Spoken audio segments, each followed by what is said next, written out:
Hey guys, welcome back to the food forest. I wanted to show you this amazing scrap iron rose kiwi portal that my neighbor made for me.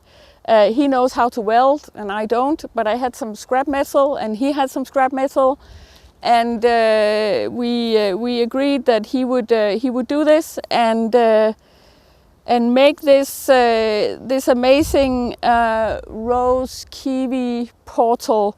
I made a lot of rose cutting this fall and they have all rooted, so of course now I need to build a rose portal to support them. And also some of the kiwis have taken, and so I'm gonna make a mix of that. It looks like, to me it looks a bit steampunky, and I like the look of it. It's not too ornamental and not too pretty. Not that I don't like pretty, but I think I prefer this look in the garden.